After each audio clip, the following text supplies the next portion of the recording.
Всем привет! Вы на канале Муха-Поплетуха и меня зовут Виктор. Сегодня у нас щучий стример на офсетном крючке.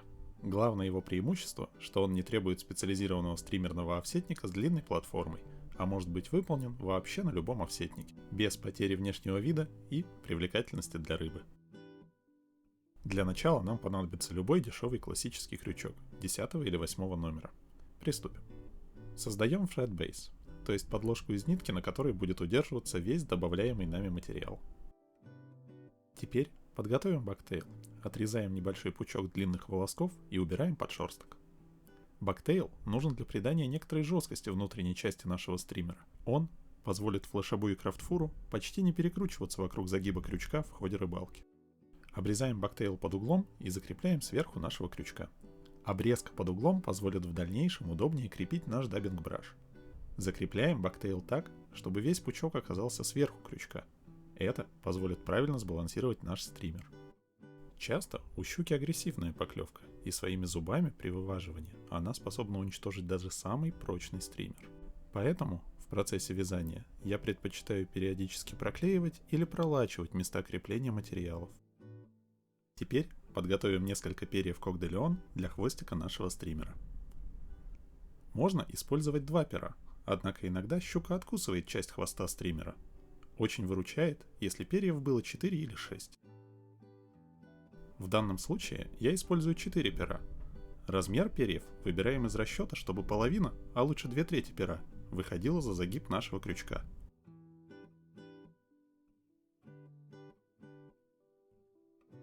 Для изготовления хвостика выравниваем и подрезаем подготовленные перья.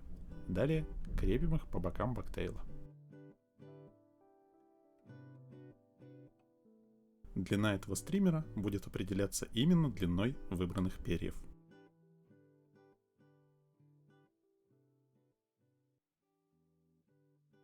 Теперь пришло время добавить заметности нашему стримеру. Для этого поверх бактейла закрепляем небольшой пучок флешабу волокон. Важно, чтобы края флешабу не были выровнены по одной линии. Это позволит сделать нам более размытый образ. Нашу выносную платформу мы будем крепить к офсетнику через титановый одножильный поводковый материал. Это даст нам достаточно жесткости для того, чтобы стример держал форму даже после десятка пойманных рыб. И это же даст возможность внутренней части стримера легко отгибаться вниз при поклевке. После тщательной промотки монтажной нитью смазываем место крепления клеем. Это также позволит дополнительно закрепить уже добавленные материалы. Теперь из волокон крафтфура нужно сделать даббинг-браш. Он представляет из себя что-то вроде широкой синели с металлическим сердечником. Для придания блеска к крафтфуру я подмешиваю Angel Hair. Закрепив проволоку, я выкладываю на нее материалы 3 порциями. Этого хватит для изготовления 3 стримеров. А длина полученных волокон будет зависеть от положения проволоки под материалами. Чем ближе она к центру материала, тем короче будет итоговый даббинг-браш.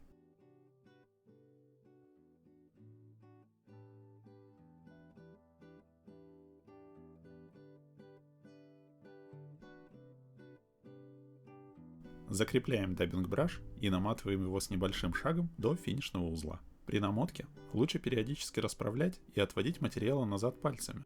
Это позволит меньшему количеству волокон запутаться. После закрепления отламываем круговыми движениями лишнюю проволоку, формируем финишный узел и вычесываем наш стример. Нужно освободить все волоски даббинг-браша. Теперь откусываем загиб и жало нашего технического крючка. Еще, используя зажигалку, можно удалить короткие волокна, попавшие в финишный узел. Промазываем финишный узел лаком или клеем. И внутренняя часть стримера готова.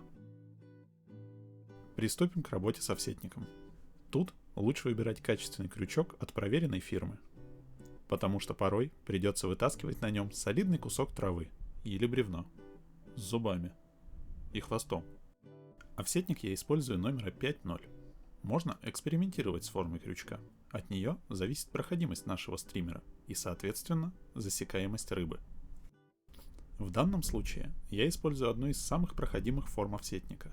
И, чтобы немного улучшить ситуацию с засекаемостью, отгибаю жало немного вверх. Так как платформа офсетного крючка достаточно короткая, предварительно смазываем ее клеем. Создаем FretBase и примеряем наш титановый поводковый материал. Внутренняя часть стримера должна быть закреплена так, чтобы свободного титанового поводкового материала оставалось не больше миллиметра. Этого вполне хватит для подвижности и позволит визуально сделать монолитный, не состоящий из двух частей, образ стримера. Теперь расправляем материалы и ставим хвостик стримера на место. Далее дополнительно промазываем клеем место крепления титанового поводкового материала. Теперь подготавливаем небольшой пучок бактейла. Он поможет нам создать основание для дальнейшего крепления крафтфура и формирования головки. Здесь бактейл не должен быть длиннее половины тела стримера. Закрепляем бактейл без натяжения несколькими витками монтажной нити. Далее пальцами прокручиваем бактейл вокруг крючка и после этого плотными витками монтажной нити фиксируем его на крючке.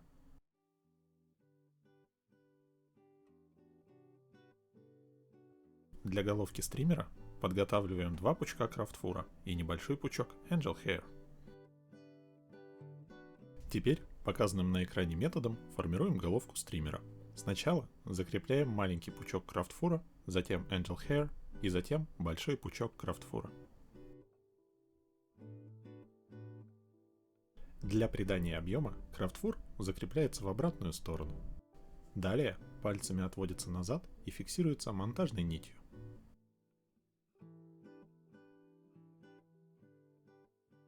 Затем формируем головку стримера. И вычесываем стример, чтобы освободить все волокна крафтфура. Если нужно, избавляемся от коротких волосков крафтфура, попавших в финишный узел.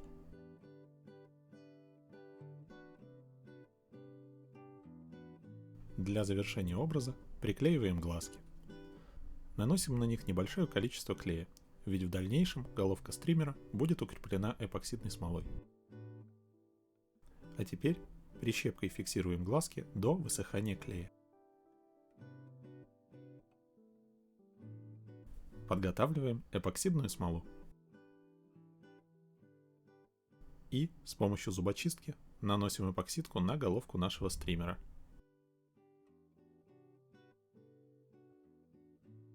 Эпоксидкой мы должны проклеить глазки с внутренней стороны. Это очень поможет повысить живучесть нашего стримера.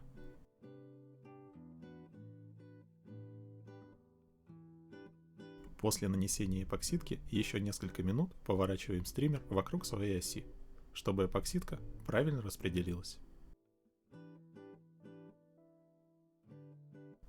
На этом наш стример готов.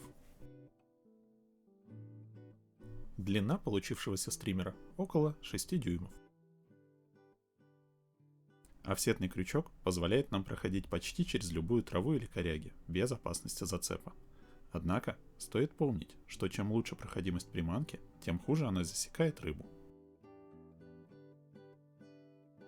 Спасибо, что посмотрели, всем хорошего мухостроения, подписывайтесь на канал, ставьте лайк, впереди нас ждет еще много классных видео. Пока!